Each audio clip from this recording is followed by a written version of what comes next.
Hello friends and welcome to the Exams Made Simple, and we are back again with the Hindu complete newspaper analysis for 18th of December 2022। 18 दिसंबर 2022 का the Hindu newspaper analysis देखेंगे। शुरू करते हैं सबसे पहले front page की खबरों के साथ और उससे भी पहले क्वेश्चंस के साथ। अगर आपको हमारा कंटेंट अच्छा लगता है तो please do like it and do share it among your friends. सबसे पहला सवाल है, consider the following statements regarding Kushinagar. Kushinagar के रिगार्डिंग कुछ स्टेटमेंट्स दिए हैं। पहला स्टेटमेंट कह रहा है, it is an important Buddhist pilgrim site where it is believed that Gautam Buddha delivered his last sermon. Second statement कह रहा है, Kushinagar is among the few places in India where Buddha is depicted in reclining form. And तीसरा statement है, the present Kushinagar is identified with Kushinara, the capital of Mallas, which was one of the 16th Mahajanpadas in the 6th century BC। तो आपको बताना है कि कुशीनगर के regarding कौन से स्टेटमेंट सही हैं। Let me tell you the answer now. देखो, पहला स्टेटमेंट अगर आप पढ़ो तो लिखा है कि it is an important Buddhist pilgrimage site. बिल्कुल सही बात है, पिलग्रिम साइट तो है। यहाँ लिखा है कि where it is believed that Gautam Buddha delivered his last sermon. ये गलत है, क्योंकि गौतम बुद्ध का जो लास्ट सरमन है वो कहाँ पे हुआ था? वैशाली में हुआ था, ठीक है ना, वैशाली में हुआ था। Kushinagar is actually famous for his final place जहाँ पे उनकी डेथ हुई, यानी कि जहाँ पे वो महापरिनिर्वाण प्राप्त किया उन्होंने। That was the place. The first statement is wrong, 2-3 are correct. I hope you got clarity, आपको सही बन गया होगा। दूसरा सवाल है, consider the following statements. Red Fort was built during the reign of Shah Jahan in the mid 17th century। The Red Fort was designated a UNESCO World Heritage Site as part of the Red Fort complex, and Akbar was the last Mughal emperor to occupy the Red Fort। तो कौन सा statement इसमें सही है? Which of the following statements are correct in this? तो यहाँ पे देखो, तीसरा स्टेटमेंट जो है वो गलत है। अकबर लिखा है was the last Mughal emperor to occupy the Red Fort. केवल ये स्टेटमेंट रॉन्ग है, क्योंकि लास्ट मुगल एम्परर जिसने ऑक्यूपाई किया था रेड फोर्ट को वो था बहादुर शाह द्वितीय, यानी कि बहादुर शाह जफर या बहादुर शाह द्वितीय जिसको हम बोलते हैं। तो he was the last Mughal emperor to occupy this. तो that is the correct incorrect statement. तीसरा सवाल है, Lai Haraoba is the ritualistic festival celebrated mainly by. तो कौन सी कम्युनिटी सेलिब्रेट करती है Lai Haraoba? Options are Hajong community of Meghalaya, Lushei community of Mizoram, Angami Naga of Nagaland या मीती कम्युनिटी ऑफ मणिपुर। तो this is the question. I hope you got clarity. इसका करेक्ट आंसर है D, Meitei community of Manipuri. तो मणिपुर की मीती कम्युनिटी ये सेलिब्रेट करती है Lai Haraoba. I hope you got clarity regarding all this, आपको समझ में आ गया होगा। आगे मूव करते हैं। कन्हेरी केव्स के बारे में आया था कल पीआईबी में, तो मैं आपको बता दूं कि मुंबई में है ये कन्हेरी केव्स, ठीक है ना। And Kanheri caves are located within the boundary of Mumbai. 118 monolithic Buddhist caves are there। 118 monolithic Buddhist caves are there that date back to the first century BC. ये पूरा कॉम्प्लेक्स कहलाता है Kanheri cave complex, and this is located in Sanjay Gandhi national park of Mumbai's Borivali locality. तो मुंबई के बोरीवली में ही located है आपका Sanjay Gandhi national park, and Sanjay Gandhi national Park में आपका Kanheri caves basically are there, ठीक है ना। तो Kanheri caves basically are once were inhabited by the monks and they took refuge there from rain and harsh weather. तो एक्चुअली केव्स का यूज़ होता ही इसीलिए था। मैंने आपको पहले बताया कि चैत्य और विहार बने रहते थे। चैत्य एंड विहार, एक तो प्रेयर हॉल हुआ करते थे कई कई जगहों पे, एंड कई जगहों पे वो रहने के लिए, मतलब कि रुकने के लिए मोनास्ट्री टाइप का रहता था, ठीक है ना। तो these were inhabited by the monks for taking refuge from rain and harsh weather. Kanheri जो शब्द है वो लिया गया है, that has been derived from the Hindi word Krishnagiri, ठीक है ना। तो Kanheri has been derived from the word Krishnagiri. और Kanhagiri, Kanha is for black and giri is for mountain, giri is for mountain और हिल, ठीक है ना। तो कृष्णागिरी और कान्हागिरी जो है, तो यहाँ पे एक्चुअली ब्लैक बसाल्ट रॉक से बने हुए हैं। आपको ये पता होगा कि ये जो केव्स हैं ब्लैक बसाल्ट रॉक से बना हुआ है। Therefore Kanheri caves have been named from Kanhagiri और ब्लैक बसाल्ट रॉक, ठीक है ना। That is a thing which is important, you have to remember that. And इसका जो यूज़ किया जाता था वो वास, ये वशावास बोलते हैं इसको। वशावास मतलब कि रेन शेल्टर के रूप में इसको यूज़ किया जाता था। And these are the things which are very important, ठीक है। एंड अर्लियर स्टेज में वुमेंस वहाँ पे नहीं रहती थी, लेकिन बाद में फिर उनको परमिशन देने शुरू कर दिया गया, है ना। and over a period of time Kanheri caves emerged as a center of learning just like the famous Ajanta and Ellora. तो अजंता एलोरा जैसे ही फेमस है कन्हेरी केव्स भी. एंड लार्ज विहार है वहाँ पे. Vihara is for large vihara was there for prayer and stupas were there and Buddhist shrine featuring Buddhist paintings and carvings on them. तो Buddhist paintings भी आपको मिल जाएगी. लगभग 30 अनफिनिश्ड पेंटिंग्स है बुद्धा की कन्हेरी केव्स में. And it has a complex system of water harvesting as well. तो Kanheri caves में एक वाटर हार्वेस्टिंग का भी सिस्टम है जो कि काफ़ी ज़्यादा इंपॉर्टेंट है, ये आप याद रख सकते हैं. ठीक है. Nearly all the caves in Kanheri consist of a large rectangular hall. एक रेक्टेंगुलर हॉल लगभग हर जगह आपको मिलेगा.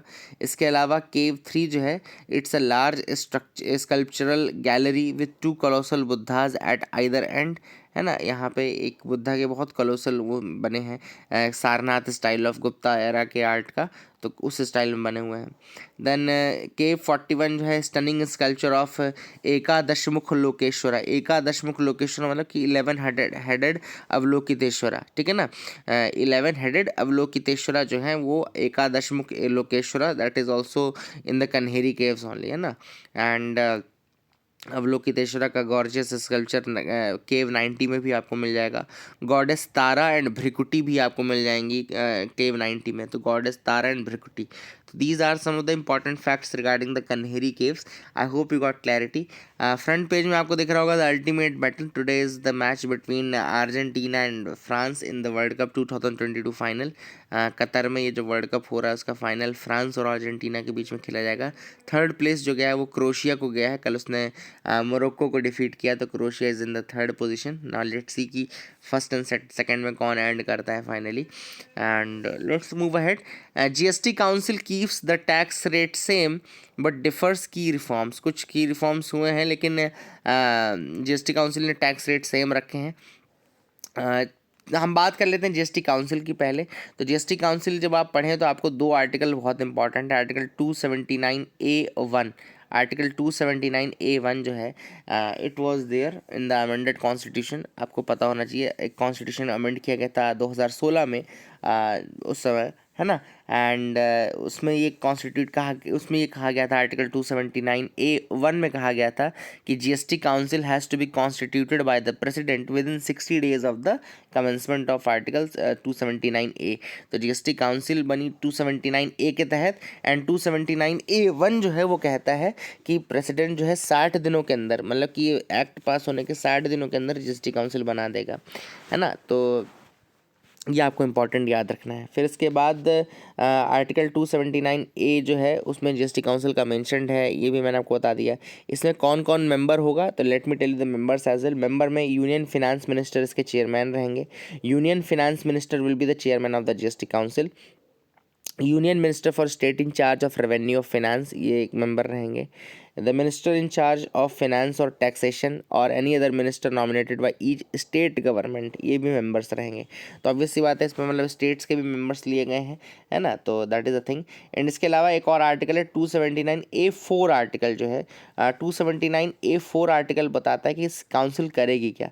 तो council will make recommendations to the union and state in on important issues related to GST like goods and services के tax क्या rate होने चाहिए, what will be the rates, what will be the different slabs which are there, which items to be exempted from GST, which items to be included in GST, principle that govern the place of supply, threshold limit, GST rates, floor rates, special rates. ये सारी चीज़ें decide करने का जो power है वो GST council के पास है.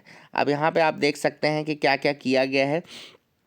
टैक्स इंक्रीज़ नहीं किया गया है. 5% का जीएसटी जो हस्क ऑफ पल्सेस में लगता था वो हटा दिया गया है.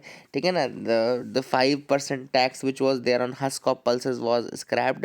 And tax on ethyl alcohol supplies to refineries for blending with petrol slash to 5% from 18%. जो इथाइल अल्कोहल पर टैक्स लगता था वो उस इथाइल अल्कोहल पे जो कि ब्लेंडिंग के लिए जाता था फॉर पेट्रोल, उसको 18% से घटा करके 5% कर दिया गया है. ठीक है ना. एंड कंपनसेशन सेस जो है वो अप्लाई करेगा only for the SUVs and not for the other vehicles. तो कंपनसेशन सेस जो रहेगा that will apply only for the support utility vehicles, SUVs जिनको हम बोलते हैं, उस पर लगेगा। तो कुछ चीज़ें चेंज की गई, लेकिन मेनली आपको जानना था ये जीएसटी काउंसिल के बारे में। तो I hope you got clarity regarding that as well. आगे मूव करते हैं, देखते हैं और क्या इंपॉर्टेंट न्यूज़ आर्टिकल हैं जिसके बारे में हमको डिस्कस करना है ना। तो let's move ahead with the other news items जो कि इंपॉर्टेंट है। यहाँ पे pendency poses a hurdle to supreme court's role as a protector of citizens rights.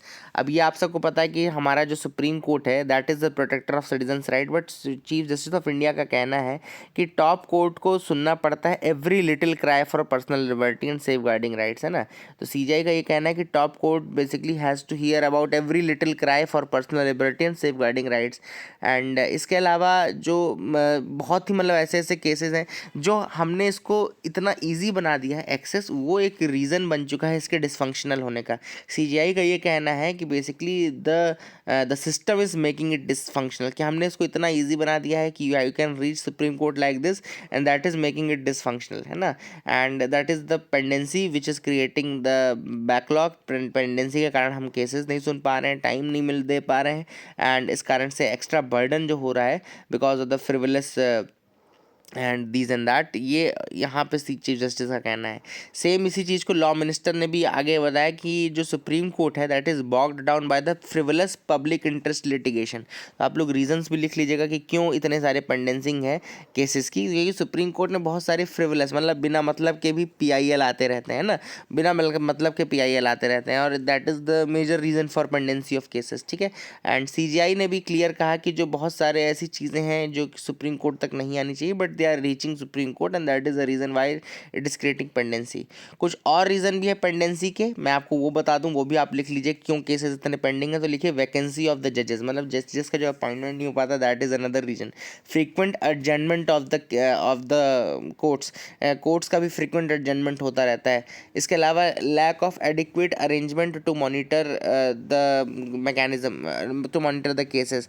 Adequate arrangement नहीं है मॉनिटर करने का, ट्रैक करने का, and bunch cases for hearing, है ना। तो प्रॉपर मैकेनिज्म नहीं है कि केसेस को मॉनिटर किया जा सके, ट्रैक किया जा सके एंड बंच किया जा सके, and these are other reasons which cause the pendency. इसीलिए बहुत सारी पेंडेंसी आती है। आप मतलब एक तरह से स्ट्रीमलाइन नहीं कर पा रहे वर्क को, है ना, समराइज़ नहीं कर पा रहे हैं, आप उसको रिडिस्ट्रीब्यूट नहीं कर पा रहे हैं। तो these are the things which are there.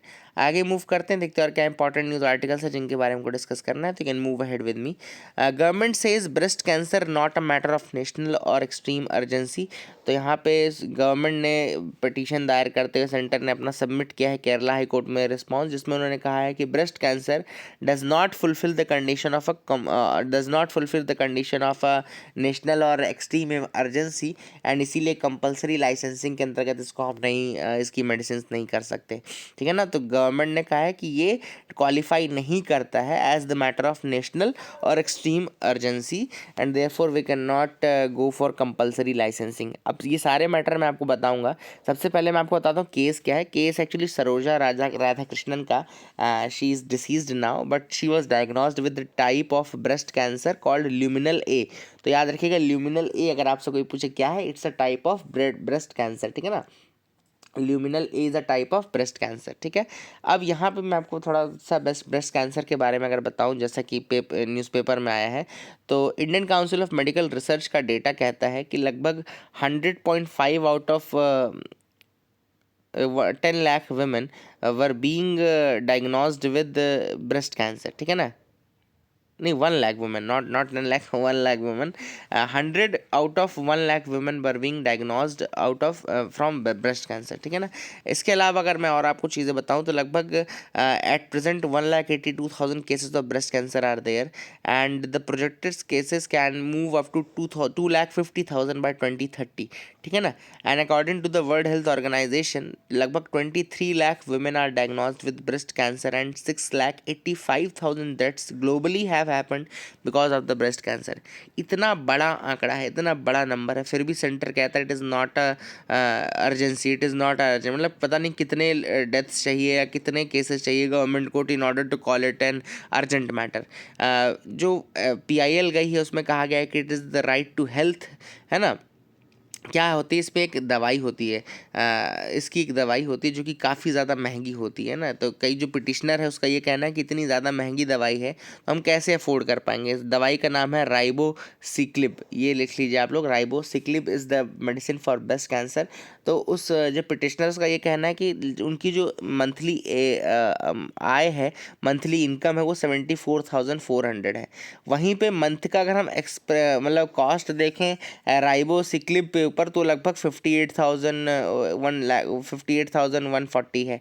तो अब आप बताइए कि 74,000 की सैलरी में हम 58,140 रुपये राइबोसिक्लिब में कैसे खर्च कर देंगे। तो ये तो अनअफोर्डेबल प्राइस है मेडिसिन का, सही बात भी है। तो यहाँ पे गवर्नमेंट को कहा गया है कि भैया आप देखिए कि क्यों आप इसको कंपलसरी लाइसेंसिंग के अंतर्गत इसको नॉन पेटेंट क्यों नहीं कर सकते। क्या होता है कंपलसरी लाइसेंसिंग, आपको पता होगा कि पेटेंट लॉज के अंतर्गत किसी भी ड्रग का, चाहे वो पेटेंटेड ड्रग हो या नॉट पेटेंटेड ड्रग हो, हम उसको मैन्युफैक्चर करा सकते हैं अफोर्डेबल प्राइस में, जेनरिक उसका बना सकते हैं ना कंपलसरी लाइसेंसिंग के अंतर्गत। तो वही चीज़ यहाँ पे केरला हाई कोर्ट ने भी देखी है। लेकिन गवर्नमेंट का कहना है कि चूंकि it's not a matter of urgency therefore we can not go for compulsory licensing, ठीक है ना। That is the thing which is important. I hope you got clarity. आगे मूव करते हैं। यहाँ पे अरीबाड़ा इन ऋषिकुल्या। अरीबाड़ा आपको पता होगा कि एक जो मास हैचिंग होती है, मास नेस्टिंग होती है of the olive ridley turtles in this region of Orissa, Gahirmatha, Orissa वाला रीजन जो है आपका, Rushikulya river is actually in this region only. तो ये जो है आपका that is arribada. Arribada is nothing but the close mass nesting of the olive ridley turtles, ठीक है ना, याद रखिएगा। ऋषिकुल्या रिवर जो है basically that is in the Ganjam district of Orissa, and वो एरिया भी काफ़ी ज़्यादा फेमस है for the mass nesting of olive ridley turtles. तो आप याद रखिएगा these are the olive ridley turtles. ये बे ऑफ बंगाल रीजन में रहते हैं and they congregate mass nesting in Rushikulya river. Also Hope Island, Coringa जो है आपका, Coringa wildlife sanctuary Andhra Pradesh region में, वहाँ पे भी काफ़ी जाते हैं। होप आइलैंड में काफ़ी जाते हैं, है ना। तो ये आपको याद रखना है। These are the things are important. I hope you got clarity. Rajasthan sanctuary gets protection against ESZ shrinking. तो राजस्थान की एक फेमस सेंचुरी है ताल छप्पर ब्लैक बक सेंचुरी, नाम है इसका ताल छप्पर ब्लैक बक सेंचुरी। ये चूरू डिस्ट्रिक्ट राजस्थान में है and it has received a protective cover against a proposed move of the state government to reduce the size of eco sensitive zone. State government का एक मूव था जिसमें कि वो जो इको सेंसिटिव जोन है ताल छप्पर सेंचुरी के अराउंड, उसको कम करना चाहती थी। तो इसका सुओ मोटो कॉग्निजेंस लिया कोर्ट ने, और सुओ मोटो कॉग्निजेंस लेकर के उन्होंने कहा कि नहीं, किसी भी तरीके से इसकी ESZ जो है उसको टच नहीं किया जाएगा, ठीक है ना। That is the thing which is important. I hope you got clarity regarding that. And उसने, कोर्ट ने कह दिया क्लियरली कि किसी भी तरीके से इसका जो ताल छप्पर वाइल्ड लाइफ सेंचुरी उसका ESZ यानी कि इको सेंसिटिव जोन टच नहीं किया जाएगा।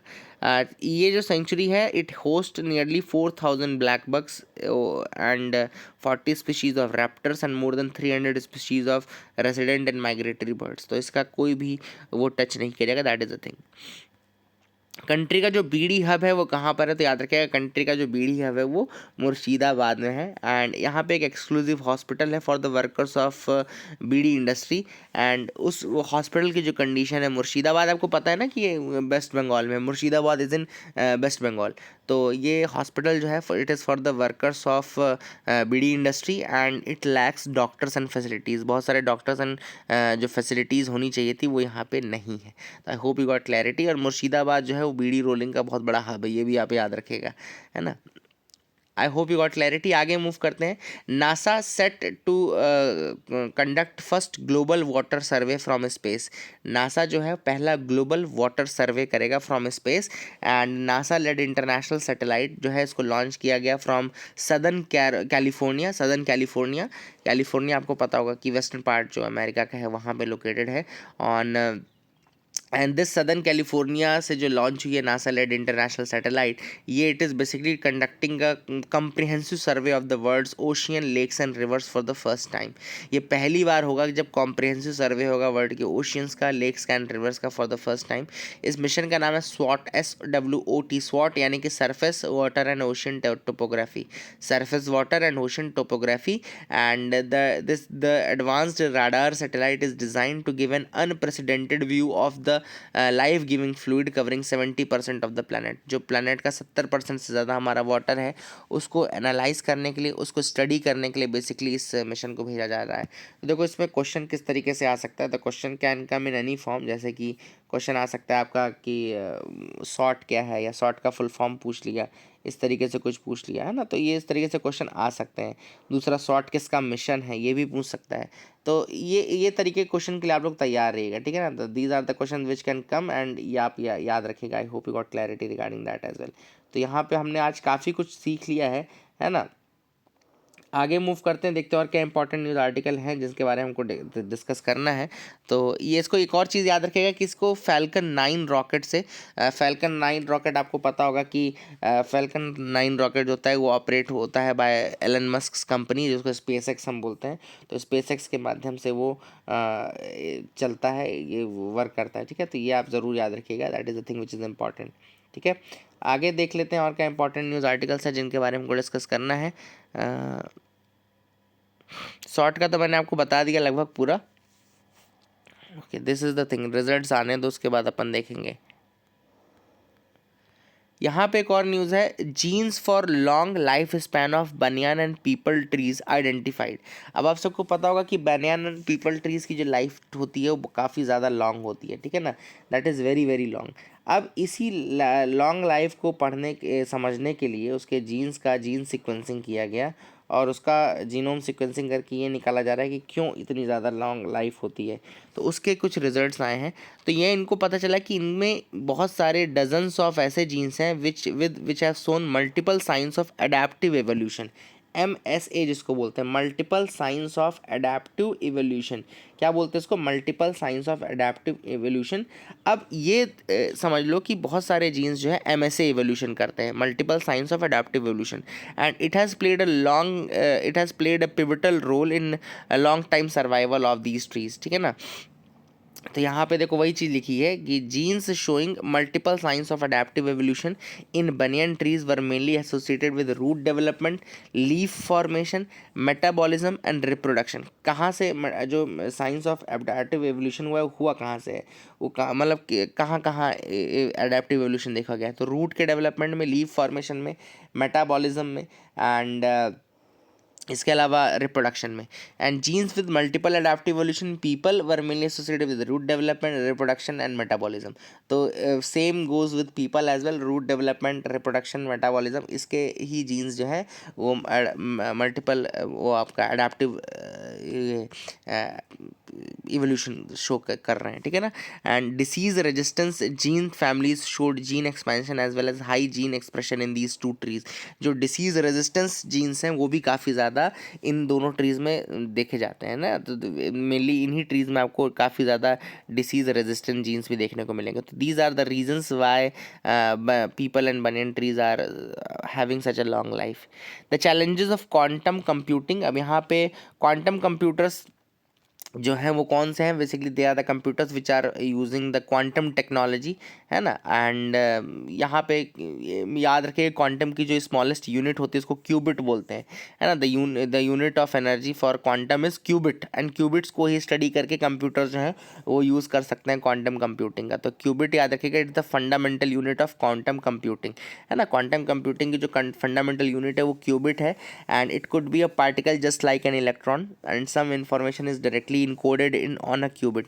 क्यूबिट में इंफॉर्मेशन इनकोडेड रहती है, ठीक है ना। जैसे इलेक्ट्रॉन का स्पिन होता है, जैसे कि अगर इस electron is pointing up it means 1, and if the spin is pointing down it means 0।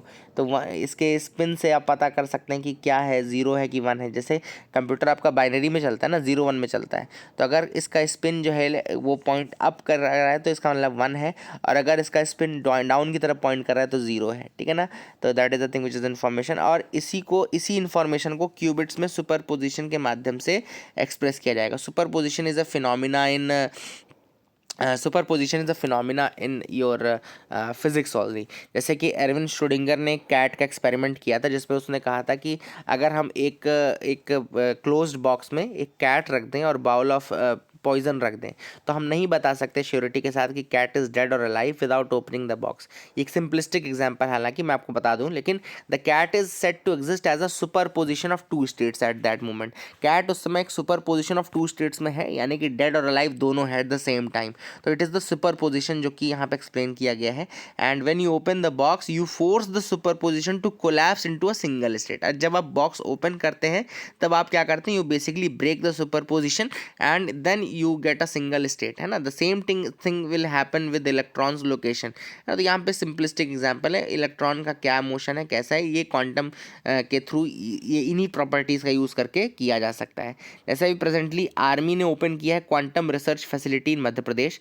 Army has opened a quantum research facility in Madhya Pradesh. Department of science and technology ने एक और फैसिलिटी ओपन की है पुणे में, है ना। इसके अलावा मिशन दिया गया है to study quantum technologies with allocation of ₹8,000 crore. Indian government ने ही लॉन्च किया mission to study the quantum technologies, याद रखिएगा, है ना। वाइड रेंजिंग एप्लीकेशंस हैं, the scale of investment will increase, धीरे धीरे बहुत ज़्यादा ही हो जाएगा। And it very important to understand जो फ्यूचर है वो क्वांटम का ही है, ठीक है ना। That is the thing which is important. And ये सारी चीज़ें जो हैं वो अभी इतना ज़्यादा डेवलप तो हुआ नहीं है, देखो it has not developed as such, बहुत ज़्यादा नहीं डेवलप हुआ है। एंड इसमें बहुत सारे अभी इश्यूज़ में, जैसे एरर करेक्शन जो है, एंड ये सारी चीज़ें काफ़ी ट्रिकी हैं क्वांटम में, तो वो देखा जाएगा। How can mRNA vaccines help to fight the cancer. तो यहाँ पे अभी रिसेंटली ट्रायल किया जा रहा है एक्सपेरिमेंटल कैंसर वैक्सीन का, which is built on the mRNA, यानी कि मैसेंजर राइबोन्यूक्लिक एसिड की जो फंक्शनैलिटी है mRNA वैक्सीन, इसी टेक्नोलॉजी का यूज़ किया गया था for developing the Covid vaccine. आप सबको पता होगा कोविड वैक्सीन भी इसी के थ्रू डेवलप की गई थी, और अब इसी का यूज़ करके कैंसर की वैक्सीन डेवलप की जा रही है। एंड ये यहाँ पे इसको डेवलप किया जा रहा है, तो कितना ज़्यादा ये यूज़फुल होगा, और mRNA टेक्नोलॉजी है क्या, what is this, let's discuss about that. थोड़ा सा मैं आपको बता दूं mRNA वैक्सीन्स के बारे में क्या होता है। mRNA vaccines trick the body into producing some of the viral proteins itself. mRNA vaccine क्या होते हैं, बेसिकली ये ट्रिक करते हैं बॉडी को कि वो प्रोड्यूस करने लगे वायरल प्रोटीन्स अपने आप, है ना। And for example I will tell you very easily, जैसे कोविड की वैक्सीन की जब हुई, तो कोविड जब हुआ तो आप सबको पता है उसके अंदर एक स्पाइक प्रोटीन था ना, कोविड का जो वायरस था उसमें एक स्पाइक प्रोटीन था।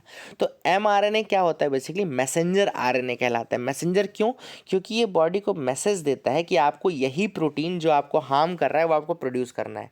आप सबको ये भी पता होगा कि जो ट्रेडिशनल वैक्सीन्स होती हैं, वैक्सीन क्या होता है, वैक्सीन इज नथिंग बट जो इनएक्टिवेटेड वायरस होते हैं उनको ही डाला जाता है ना, इनएक्टिवेटेड वायरस को ही तो डाला जाता है। तो यहाँ पे ट्रेडिशनल वैक्सीन और mRNA में डिफरेंस ये होता है कि ट्रेडिशनल वैक्सीन में आप वायरस को बॉडी में इंजेक्ट कर रहे हो, mRNA में आप इंजेक्ट नहीं कर रहे, रादर आप उसमें mRNA यानी कि मैसेंजर RNA भेज रहे हो, जो कि बॉडी को ये मैसेज दे रहा है कि आपको ये प्रोटीन क्रिएट करना है, ये प्रोटीन आपको सिंथेसिस करना है, ठीक है ना। तो that is the difference between the two, और mRNA इसी बेसिस पे काम करता है। It is that platform, Covid में भी हुआ कि स्पाइक प्रोटीन यानी कि एस प्रोटीन को डेवलप करने के लिए उसने मैसेज दिया था। अब यहाँ पे कैंसर के लिए भी ये mRNA टेक्नोलॉजी का यूज़ किया जा रहा है। ये मैसेंजर वैक्सीन्स का एडवांटेज ये होता है कि इसमें बहुत ही स्मॉल डोज रिक्वायर्ड होता है, very small dose of the vaccine is required, ये आप लिख लीजिएगा, small dose of the vaccine is required, this is advantage. And इसका थोड़ा सा डिसएडवांटेज ये होता है कि इसको रखने के लिए बहुत ही low temperature, ultra low temperature चाहिए होता है in order to keep that, ठीक है ना। तो ये आपको याद रखना है, अल्ट्रा लो टेम्परेचर चाहिए होता है in order to keep and store them, ठीक है ना। And RNA as a therapeutic was first promoted in 1989 after the development development of the broadly applicable in vitro transfection technique. तो in vitro transfection technique में जब RNA का use किया गया 1989 में, तब से इसको डेवलप किया गया एंड फिर इसको एमआरएनए को एडवोकेट किया गया एज अ वैक्सीन प्लेटफॉर्म। आप याद रखिएगा, मैंने आपको पहले ही बताया कि these are the things which are very important to understand. थोड़ा डिफरेंस आप याद रखेंगे ना एमआरएनए वर्सेस जो ट्रेडिशनल वैक्सीन्स का सिस्टम है, तो काफ़ी कुछ आप समझ जाएंगे। तो I hope you got clarity regarding that as well. So that is it for the day, I think, friends. I hope you liked our video. Please like and subscribe. Keep loving us, keep sharing us. Thank you and have a nice day.